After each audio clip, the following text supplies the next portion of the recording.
Hello students, welcome to another video lecture of biology class. So in the previous video we had discussed the chemogeny, that is the formation of complex organic molecule from the simple one. Simple molecule থেকে complex organic molecule কিভাবে formation হয়েছে according to Oparin and Haldane hypothesis. Oparin এবং Haldane hypothesis যেটা বলেছিল যে কিভাবে simple organic molecule থেকে বা সিম্পল মলিকিউল থেকে কিভাবে কমপ্লেক্স মলিকিউল তৈরি হয়েছে সেটা আমরা অলরেডি পড়ে এসেছি। এবার ওপারিন এবং হ্যালডেনের হাইপোথিসিসকে একাধিক সায়েন্টিস্ট এক্সপেরিমেন্টালি ওয়েতে প্রুভ করতে চেয়েছিলেন। তাদের মধ্যে একজন ছিলেন মিলার, এবং মিলার এই যে একটা এক্সপেরিমেন্ট করেছিলেন যার দ্বারা উনি ওপারিন অ্যান্ড হ্যালডেনের হাইপোথিসিসকে প্রুভ করতে চেয়েছিলেন। সেই এক্সপেরিমেন্টটা আজকে আমরা পড়ব। সো আজকের আমাদের টপিক হচ্ছে Miller and Urey experiment. So Miller ছিলেন Stanley Miller in 1953, who was then a graduate student of Harold Urey at the University of Chicago, performed simulation experiment. অর্থাৎ স্ট্যানলি মিলার উনি একজন গ্র্যাজুয়েট স্টুডেন্ট ছিলেন, কার আন্ডারে? Harold উরে, ওনার যে guide ছিলেন বা adviser ছিলেন ইউনিভার্সিটি অফ চিকাগোর প্রফেসর ছিলেন হ্যারল্ড উরে, এবং ওনার আন্ডারে গ্র্যাজুয়েশন করছিলেন Stanley Miller. So Stanley Miller 1953-তে একটা এক্সপেরিমেন্ট পারফর্ম করেছিলেন, যে এক্সপেরিমেন্টের নাম ছিল সাইমুলেশন এক্সপেরিমেন্ট। অর্থাৎ যে এক্সপেরিমেন্টটা উনি করেছিলেন সেই এক্সপেরিমেন্টের নাম হচ্ছে simulation experiment. What is simulation experiment? Actually simulation কথাটার মানেই হচ্ছে যে এক্স্যাক্ট দ্য অরিজিনাল সিচুয়েশনকে ক্রিয়েট করা, সেটাকেই বলা হয় simulation experiment. So actually Miller যেটা করেছিলেন, he designed an innovative experiment that consisted of the introduction of the molecules thought to exist in the early Earth's primitive atmosphere into a closed chamber. তার মানে হচ্ছে যে Miller actually একটা apparatus তৈরি করেছিলেন, ল্যাবরেটরিতে একটা অ্যাপারেটাস তৈরি করেছিলেন, এবং এই অ্যাপারেটাসের মধ্যে উনি এমন একটা সিচুয়েশন বা এমন একটা অ্যাটমসফিয়ার তৈরি করেছিলেন যেটা এক্স্যাক্ট ছিল কার মতো না, ওপারিন এবং হ্যালডেন যেটা বলে গেছিলো যে আর্থ যেটা প্রিমিটিভ আর্থের অ্যাটমসফিয়ার যেরকম ছিল ঠিক এক্স্যাক্ট সেই রকম একটা অ্যাটমসফিয়ার মিলার ল্যাবরেটরিতে তৈরি করেছিলেন, একটা অ্যাপারেটাস তৈরি করেছিলেন, এবং সেই অ্যাপারেটাসের মধ্যে ওই অ্যাটমসফিয়ার ক্রিয়েট করেছিলেন, এবং তিনি আর্টিফিশিয়ালি এই এক ধরনের অ্যাটমসফিয়ার ক্রিয়েট করছেন যেটা এক্স্যাক্ট ছিল কার মতো, প্রিমিটিভ আর্থের মতো। সেই জন্য এই এক্সপেরিমেন্টটাকে বলা হচ্ছে সাইমুলেশন এক্সপেরিমেন্ট বলা হচ্ছে। সো এখানে উনি একটা যে অ্যাপারেটাস যেটা তৈরি করেছিলেন, সেই অ্যাপারেটাসটা এইরকম ধরনের দেখতে একটা অ্যাপারেটাস উনি তৈরি করেছিলেন। সো কী হয়েছে এখানে, এইটা হচ্ছে একটা বিগ ফ্লাস্ক। এই বিগ ফ্লাস্কের মধ্যে দুটো টাংস্টেন ইলেকট্রোডস যুক্ত করা হয়েছিল, অর্থাৎ এই যে দুটো ইলেকট্রোড দেখা যাচ্ছে এই দুটো টাংস্টেন দিয়ে তৈরি ইলেকট্রোড যুক্ত করেছিলেন, এবং এই বিগ ফ্লাস্কের মধ্যে তিন ধরনের গ্যাস নিয়েছিলেন, মিথেন, অ্যামোনিয়া এবং হাইড্রোজেন। মিথেন, অ্যামোনিয়া আর হাইড্রোজেন, যেহেতু according to Oparin and Haldane যে প্রিমিটিভ আর্থে এই মিথেন, অ্যামোনিয়া এবং হাইড্রোজেন অনেক বেশি পরিমাণে পাওয়া যেত, সেই জন্য এই সিম্পল মলিকিউলগুলোকে তিনি নিয়েছিলেন, এবং এটার যে রেশিও নিয়েছিলেন উনি সেটা হচ্ছে 2:1:2। তার মানে 2 ভাগ মিথেন, 1 ভাগ অ্যামোনিয়া আর 1 ভাগ হচ্ছে 2 ভাগ হচ্ছে হাইড্রোজেন। সো এটা নিয়েছেন। এর সঙ্গে এই বিগ ফ্লাস্কটার সঙ্গে একটা স্মল ফ্লাস্ক যোগ করেছেন, অর্থাৎ এই ছোট একটা ফ্লাস্ক এরকম পাইপের মাধ্যমে বিগ ফ্লাস্কের সঙ্গে যুক্ত করা হয়েছে। এর মধ্যে কি দেওয়া হয়েছে, ওয়াটার দেওয়া হয়েছিল, এবং নিচে কি ছিল, নিচে একটা কোনো হিটার ছিল যেটা দ্বারা ওয়াটারটাকে হিট করা হচ্ছিল, অর্থাৎ এখানে বয়েলিং ওয়াটার হচ্ছে। অ্যান্ড এই টোটাল এর মধ্যে একটা কনডেন্সার দেওয়া হয়েছে। সো সিম্পলি এখান থেকে কি হচ্ছে, ওয়াটারটা বয়েল হয়ে এই ডিরেকশানে যাচ্ছে, অর্থাৎ এই পাইপ হয়ে এই ডিরেকশানে আসছে, অ্যান্ড এখানে এই গ্যাসগুলো আসছে। সো এই ওয়াটার ভ্যাপার হচ্ছে, তার মানে water vapour, methane, ammonia, hydrogen এই গ্যাসগুলো কি হচ্ছে, সার্কুলেট করে এই কন্ডেন্সারের মধ্যে আসছে, এবং তারপরে এই দিক দিয়ে সার্কুলেট করে আসছে।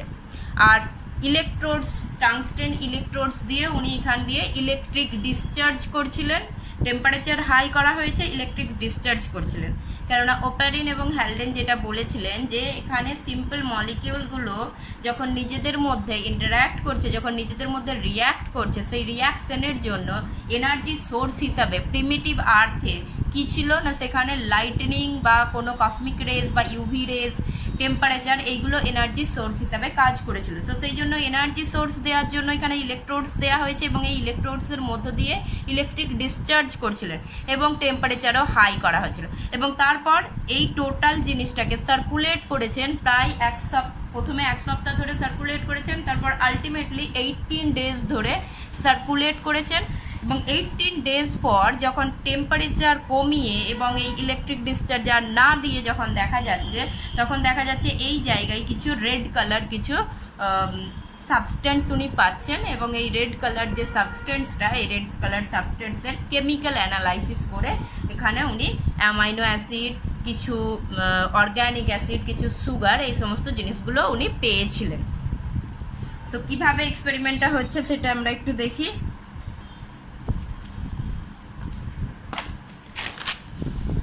So Miller took a big flask and filled it. So Miller took a big flask and filled it with methane, ammonia and hydrogen in proportion of 2:1:2. So এটা আমাদেরকে মনে রাখতে হবে যে কত প্রপোর্শনে নিয়েছিলেন। এটা হচ্ছে 2:1:2 এ উনি গ্যাস নিয়েছিলেন। নেক্সট কি হচ্ছে, this flask was connected with a smaller flask, একটা ছোট ফ্লাস্কের সঙ্গে এটা কানেক্ট করা হয়েছিল এবং এই ছোট ফ্লাস্কের মধ্যে কি ছিল, ওয়াটার ফিল্ড করেছিলেন, ওয়াটার নেওয়া হয়েছিল। 2 tungsten electrodes were fitted into the bigger flask. যে বিগার ফ্লাস্ক যেটা ছিল তার মধ্যে দুটো টাংস্টেন ইলেকট্রোডকে জয়েন করা হয়েছে। Then he circulated the gases. এবার গ্যাসেস মানে কোন কোন gas, methane, ammonia, hydrogen and অবশ্যই ওয়াটার ভ্যাপার, যেহেতু ওয়াটারটাকে বয়েল করা হচ্ছে, সো ওয়াটারটাও ওখানে ওয়াটার ভ্যাপার রূপে সার্কুলেট করছে। So then he circulated the gases in the air tight apparatus, অর্থাৎ টোটাল যে অ্যাপারেটাসটা রয়েছে সেই টোটাল অ্যাপারেটাসটা একটা এয়ার টাইট অ্যাপারেটাস ছিল এবং এই এয়ার টাইট অ্যাপারেটাসটার মধ্য দিয়ে গ্যাসগুলোকে সার্কুলেট করছে।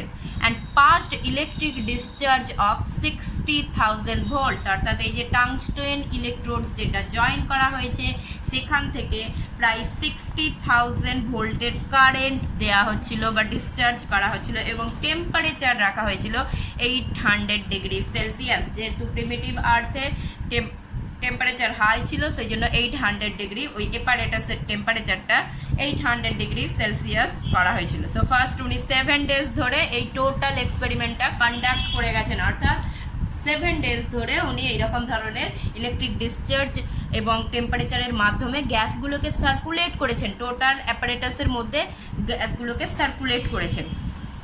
At the end of 7 days when the vapor condensed, অর্থাৎ একটা কন্ডেন্সার ওখানে লাগানো আছে, এরপর 7 ডেজ পর যখন টেম্পারেচার না আর প্রোভাইড করছেন না এবং ইলেকট্রিক ডিসচার্জও আর প্রোভাইড করছেন না, তখন ওই কন্ডেন্সারের মধ্য দিয়ে ওই যে লিকুইডগুলো যেগুলো পাস হচ্ছিল সেগুলো কন্ডেন্সড করছে, ভ্যাপারটা কন্ডেন্সড করছে এবং একটা রেড সাবস্টেন্স দেখতে পাওয়া যাচ্ছে। So red substance was found in the apparatus.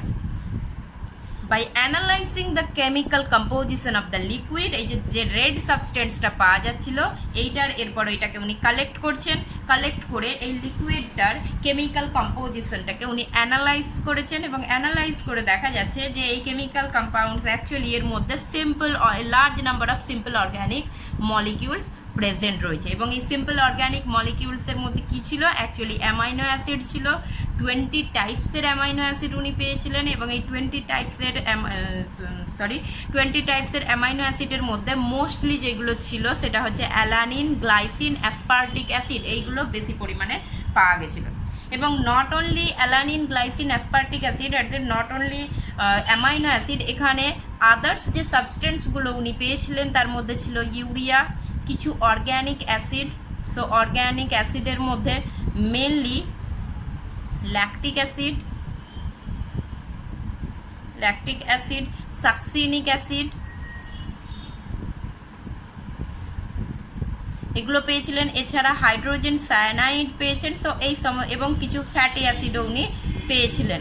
So এই টোটাল রেড সাবস্টেন্সটার মধ্যে amino acid, organic acid, fatty acid, hydrogen cyanide, urea, এইগুলো কিন্তু প্রেজেন্ট ছিল। এবং এই যে অ্যাপারেটাসটার কথা বলা হচ্ছে, এই অ্যাপারেটাসটার নাম ছিল spark discharge apparatus.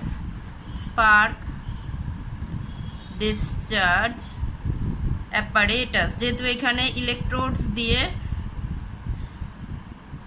Electric discharge করা হতো, সেই জন্য এটার নাম দিয়েছিলেন, অ্যাপারেটাসটার নাম দিয়েছিলেন স্পার্ক ডিসচার্জ অ্যাপারেটাস। এবং মনে রাখতে হবে এক্সপেরিমেন্টের নাম ছিল সাইমুলেশন এক্সপেরিমেন্ট। সো এখান থেকে আমি আবার একবার রিক্যাপ করছি। সো সিম্পলি একটা স্মল ফ্লাস্কের সঙ্গে একটা বিগ ফ্লাস্ক জয়েন করা হয়েছে পাইপের মাধ্যমে, এবং এই স্মল ফ্লাস্কের মধ্যে ওয়াটার নেওয়া হয়েছে, ওয়াটারটাকে হিট করা হচ্ছে, হিট করে ওয়াটারটাকে বয়েল করা হচ্ছে, এবং এই বয়েলিং ওয়াটারটা এই বরাবর কি হচ্ছে, কন্ডাক্ট হচ্ছে, পাস হচ্ছে, এবং এখানে আসছে, এখানে কি হচ্ছে, ইলেকট্রোডস, টাংস্টেন ইলেকট্রোডস দিয়ে 60,000 ভোল্টসের ইলেকট্রিক এখানে সাপ্লাই দেওয়া হচ্ছে। এই বিগ চেম্বার বা বিগ ফ্লাস্কের মধ্যে মিথেন, অ্যামোনিয়া এবং হাইড্রোজেন 2:1:2 অনুপাতে নেওয়া হয়েছে, এবং এই ওয়াটার, এই মিথেন, অ্যামোনিয়া, হাইড্রোজেন এবং ওয়াটার ভেপার টোটালটার মধ্যে দিয়ে কন্টেন্ট হচ্ছে। এখানে একটা কন্ডেন্সার রাখা হয়েছে, অর্থাৎ কোল্ড ওয়াটার, অ্যান্ড এই জায়গায় আবার এই দিক দিয়ে পাস হয়ে এই বরাবর বারবার পাস করছে। সো পাস করার পর আফটার 7 ডেজ পর কিন্তু যখন এটা কমপ্লিটলি বন্ধ করে দেওয়া হয়, তখন দেখা যায় যে এই কন্ডেন্সারের মধ্যে দিয়ে কন্ডেন্সড হয়ে এই জায়গায় কিছু রেড সাবস্টেন্স জমা হচ্ছে, এবং এই রেড সাবস্টেন্সটাকে কেমিক্যালি অ্যানালাইসিস করে উনি যেটা পেয়েছিলেন সেটা হচ্ছে এখানে কিছু সুগার পেয়েছিলেন, অ্যামাইনো অ্যাসিড পেয়েছিলেন, ফ্যাটি অ্যাসিড পেয়েছিলেন, হাইড্রোজেন সায়ানাইড, ইউরিয়া এটসেট্রা, এইগুলো কিন্তু পেয়েছিলেন। এবং এই এক্সপেরিমেন্টের দ্বারা উনি এই এক্সপেরিমেন্টটা তো করেছিলেন, তার সঙ্গে একটা কন্ট্রোলিং সেট করেছিলেন। কন্ট্রোলিং সেট কি, সেম জিনিস, যা কিছু আছে সেম জিনিস করেছেন, সেম অনুপাতে নিয়েছেন, শুধুমাত্র এই বিগ ফ্লাস্কের মধ্যে কোনো ইলেকট্রোডস জয়েন করেননি, অর্থাৎ কোনো ইলেকট্রিক ডিসচার্জ দেননি, এবং তার ফলে দেখা যাচ্ছে যে ওই এক্সপেরিমেন্টে এই রকম ধরনের কোনো প্রোডাক্ট উনি পাননি। সো সেম করেছেন, একটা কন্ট্রোল এক্সপেরিমেন্ট রেখেছেন যেখানে উনি ইলেকট্রোডস জয়েন করেননি, সেখানে কোনো অ্যামাইনো অ্যাসিড বা সুগার বা ফ্যাটি অ্যাসিড এগুলো পাননি, এবং যেই এক্সপেরিমেন্টে উনি ইলেকট্রোডস জয়েন করেছিলেন সেখানে উনি amino acid, sugar, fatty acid etcetera এগুলো পেয়েছেন। সো এই দুটো এক্সপেরিমেন্টকে পাশাপাশি রেখে, প্যারালালি রেখে উনি এটা কনক্লুড করছেন যে অ্যাকচুয়াল এখানে যেহেতু ওপারিন অ্যান্ড হ্যালডেন যেহেতু বলেছিলেন সেই রকম ধরনের অ্যাটমসফিয়ার ক্রিয়েট করে সত্যিই এই রকম ধরনের সিম্পল মলিকিউল থেকে কমপ্লেক্স অর্গ্যানিক মলিকিউল ক্রিয়েট করা যায়। এবং মিলার এবং উডের পর পরবর্তীকালে আরও একাধিক সায়েন্টিস্ট কিন্তু এই সেম ধরনের এক্সপেরিমেন্ট কন্ডাক্ট করেন এবং আরও বেটার রেজাল্ট পেয়েছিলেন। যেমন একজন সায়েন্টিস্ট ছিলেন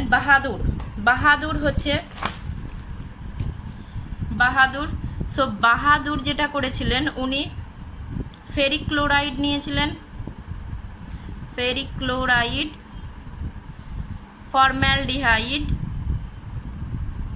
ফর্মালডিহাইড এবং অ্যামোনিয়া, এই তিনটে মিক্সচারকে হিট করেছিলেন। তো তাপমাত্রা দেওয়ার ফলে উনি প্রায় সমস্ত ধরনের অ্যামাইনো অ্যাসিড কিন্তু পেয়েছিলেন, অলমোস্ট অল অ্যামাইনো অ্যাসিড ওনার রেজাল্টে উনি পেয়েছিলেন। এছাড়া মেলভিন কেলভিন নামেও একজন সায়েন্টিস্ট ছিলেন, মেলভিন কেলভিন, তারাও কার্বন ডাইঅক্সাইড এবং ওয়াটারের মিক্সচার নিয়েছিলেন এবং সাইক্লোট্রনের মধ্যে নিয়ে তারাও কিন্তু সেখান থেকে বিভিন্ন ধরনের যে অর্গ্যানিক অ্যাসিড হয়, that is succinic acid, propionic acid, সব বিভিন্ন ধরনের অর্গ্যানিক অ্যাসিড কিন্তু তারাও পেয়েছিলেন।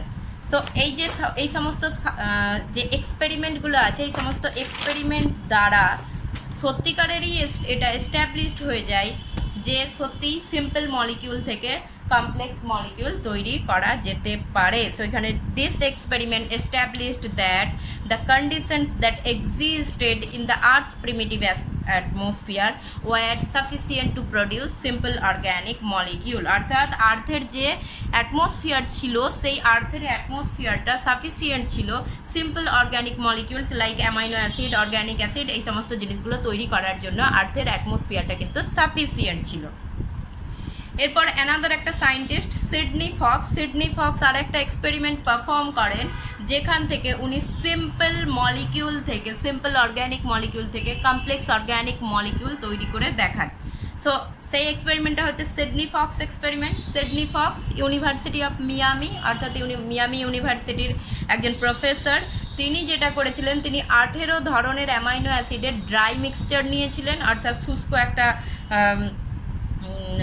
মিশ্রণ, শুষ্ক অ্যামাইনো অ্যাসিডের শুষ্ক মিশ্রণ নিয়েছিলেন, এবং তারপর সেই শুষ্ক মিশ্রণটাকে 150 ডিগ্রি সেলসিয়াস থেকে 180 ডিগ্রি সেলসিয়াস টেম্পারেচারে উত্তপ্ত করেছিলেন। তো সিম্পলি যে অ্যামাইনো অ্যাসিডটা উনি নিয়েছিলেন সেটা মেনলি লিভিং অর্গানিজমে পাওয়া যায় এইরকম কিছু অ্যামাইনো অ্যাসিড নিয়েছিলেন 18 ধরনের, এবং সেটার অ্যামাইনো অ্যাসিডের শুষ্ক মিশ্রণটাকে উনি উত্তপ্ত করেছিলেন।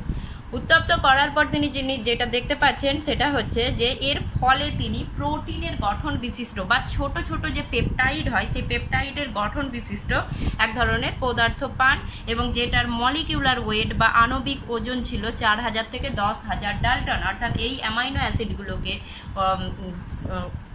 হিট করার ফলে যেটা উনি দেখতে পাচ্ছেন, তারপর যখন হিট করার পর তারপর যখন সেটাকে কুল ডাউন করে দেওয়া হচ্ছে, অর্থাৎ ঠান্ডা করে দেওয়া হচ্ছে, তখন দেখা যাচ্ছে এমন একটা তিনি রেজাল্টিং যে কম্পোনেন্ট ছিল সেটা হচ্ছে পেপটাইডের মতো ছিল, এবং এইটা হচ্ছে প্রোটিন বা পেপটাইডের মতো ছিল, এবং এটার আণবিক ওজন ছিল 4000 থেকে 10,000 ডাল্টন।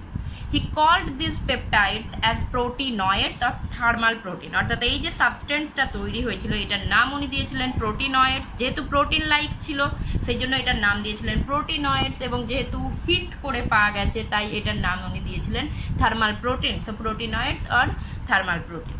এবার এই যে প্রোটিনয়েডস আর থার্মাল প্রোটিন এর মধ্যে কিন্তু এক্স্যাক্ট যেটা লিভিং অর্গানিজমের মধ্যে যে প্রোটিন পাওয়া যায় তার মতো কিছু ক্যারেক্টারিস্টিক্স কিন্তু প্রেজেন্ট ছিল। সেই ক্যারেক্টারিস্টিক্সগুলো কী ছিল না, এই যে প্রোটিনয়েডস বা থার্মাল প্রোটিন ছিল এ কিছু ক্যাটালাইটিক অ্যাক্টিভিটি কিন্তু শো করছিল।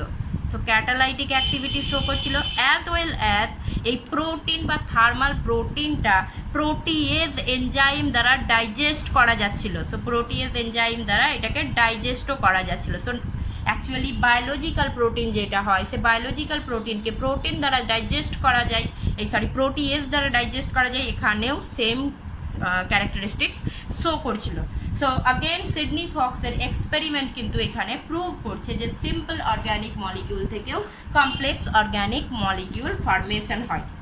সো এই সমস্ত এক্সপেরিমেন্ট দ্বারা সত্যি সত্যি এটা প্রমাণিত হয়, এবং সত্যি সত্যি most of the scientist convinced হয়ে যায় যে এটা পসিবল ছিল প্রিমিটিভ আর্থে এইরকমভাবে লাইফ ক্রিয়েট হওয়াটা পসিবল ছিল। অর্থাৎ যেহেতু সেখানে লাইফের যেগুলো মেন আধার, লাইফের যেগুলো প্রধান ভিত্তি, দ্যাট ইজ দ্য বায়োমলিকিউল, যেহেতু বায়োমলিকিউল এইভাবে ক্রিয়েট হচ্ছে, তার মানে এই বায়োমলিকিউলগুলো স্পন্টেনিয়াসলি নিজেরা নিজেদের মধ্যে ইন্টারাকশন করে একটা কমপ্লেক্স সেলের স্ট্রাকচারও ক্রিয়েট করতে possible. So most of the scientist Oparin and Haldane হাইপোথিসিসকে মেনে নিতে থাকেন, কিন্তু পরবর্তীকালে বা সেই সময়েও কিছু কিছু জন ছিলেন যারা এই হাইপোথিসিসেরও ক্রিটিসাইজ করে গেছেন, এবং তারা একটা খুব ভ্যালিড কোয়েশ্চেন কিন্তু করেছিলেন।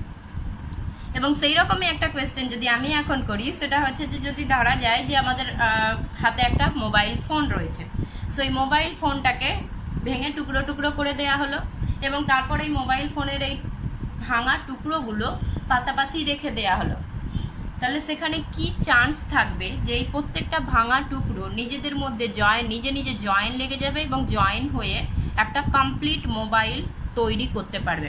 এখানে কত পার্সেন্ট পসিবিলিটি রয়েছে, প্রবাবিলিটি রয়েছে এর মধ্যে? সো এইরকম যদি আমি কোয়েশ্চেন করি তাহলে এখানে মোস্ট অফ দি স্টুডেন্টস কিন্তু বা most of the person answer দেবে এটা যে 0% প্রবাবিলিটি।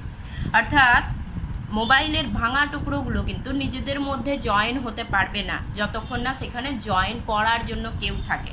মোবাইলের ভাঙা টুকরো সেইগুলো মোবাইল তৈরির জন্য যথেষ্ট, বাট তারা নিজেরা কিন্তু জয়েন হতে পারছে না যতক্ষণ না পর্যন্ত সেই জয়েন করার জন্য, তাদেরকে রিজয়েন্ট করার জন্য কেউ থাকে। অর্থাৎ যতক্ষণ না পর্যন্ত কেউ তাদেরকে নিজে থেকে জয়েন করছে এই মোবাইলটা কিন্তু ক্রিয়েট হতে পারবে না। সো এইরকমই কিছু কোয়েশ্চেন ক্রিটিক্সরা করেছিলেন যে বায়োমলিকিউল প্রেজেন্ট থাকলেও, অর্থাৎ অর্গ্যানিক মলিকিউল তৈরি হলেও এই অর্গ্যানিক মলিকিউলগুলো কিন্তু স্পন্টেনিয়াসলি নিজেদের মধ্যে জয়েন হতে পারবে না, জয়েন হয়ে একটা সেল তৈরি করতে পারবে না যতক্ষণ না পর্যন্ত সেখানে কোনো ক্রিয়েটার থাকে, যতক্ষণ না পর্যন্ত ওই বায়োমলিকিউলগুলোকে জয়েন করার জন্য কেউ থাকে। অ্যান্ড এই ক্রিয়েটারটা অবভিয়াসলি কোনো সুপার ন্যাচারাল পাওয়ার, যাকে আমরা গড বলি, আল্লাহ বলছি, ভগবান বা ঈশ্বর যাই বলছি না কেন। সো যদি একটা নন লিভিং থিং, মোবাইল যদি নিজে নিজে, মোবাইল তৈরির যা কিছু সরঞ্জাম সেটা আমি দিয়ে দিলে সেটা যদি নিজে নিজে না জয়েন হতে পারে, তাহলে সেল তো একটা কমপ্লেক্স থিং। অর্থাৎ সেলের মধ্যে বিভিন্ন ধরনের মেটাবলিক অ্যাক্টিভিটি রয়েছে, বিভিন্ন ধরনের প্রসেস রয়েছে। তাহলে এই সেল তৈরি হতে, সেল কীভাবে নিজে নিজে তৈরি হতে পারে? একটা নন লিভিং প্রোডাক্ট যদি নিজে নিজে না হতে পারে, তাহলে সেল নিজে নিজে কীভাবে এইরকম কমপ্লেক্স একটা স্ট্রাকচার তৈরি হতে পারে? সো এই জায়গায় এসে কিন্তু সায়েন্স কোনো অ্যান্সার দিতে পারেনি। সো এই জায়গায় এসে সায়েন্স অলওয়েজ ফেল হচ্ছে। অর্থাৎ এখানে এসে সায়েন্স এই অ্যান্সারটা এখন পর্যন্ত দিতে পারছে না যে সত্যিই কি এইভাবে নিজে নিজে অর্গ্যানিক মলিকিউলগুলো, কমপ্লেক্স অর্গ্যানিক মলিকিউলগুলো নিজে নিজে জয়েন হয়ে একটা সেল ক্রিয়েট করেছিল, নাকি সত্যিই সেখানে কোনো সুপার ন্যাচারাল পাওয়ার ছিল, যে সুপার ন্যাচারাল পাওয়ার অটোমেটিক্যালি এই লাইফটাকে সৃষ্টি করে গেছে। সো এই জায়গায় এখনও সায়েন্সের খোঁজ এখনও চলছে, সায়েন্স এখনও এই জায়গায় ফেল। সো আপাতত যতক্ষণ না পর্যন্ত এর কোনো অ্যান্সার পাওয়া যায় ততক্ষণ পর্যন্ত কিন্তু অপারিন এবং হ্যালডেনের হাইপোথিসিসকে আমরা মানছি, এবং অপারিন অ্যান্ড হ্যালডেনের হাইপোথিসিস ওয়াইজ আমরা এটাই মেনে নিচ্ছি যে হ্যাঁ, কমপ্লেক্স অর্গ্যানিক মলিকিউল থেকে সিম্পল মলিকিউল থেকে কমপ্লেক্স অর্গ্যানিক মলিকিউল তৈরি হয়েছে, এবং এই কমপ্লেক্স অর্গ্যানিক মলিকিউলগুলো নিজেদের মধ্যে ইন্টারঅ্যাক্ট করে একটা কমপ্লেক্স সেল স্ট্রাকচার তৈরি করেছে, যেটাই হচ্ছে লাইফের ক্রিয়েট করেছিল। সো নেক্সট প্রসেসে নেক্সট লেকচারে আমরা বায়োজেনি পড়বো, that is the evolution of life. So life তো ক্রিয়েট হলো, এরপর লাইফের ইভলিউশন কীভাবে হয়েছে সেটা আমরা নেক্সট ভিডিওতে ডিসকাস করবো।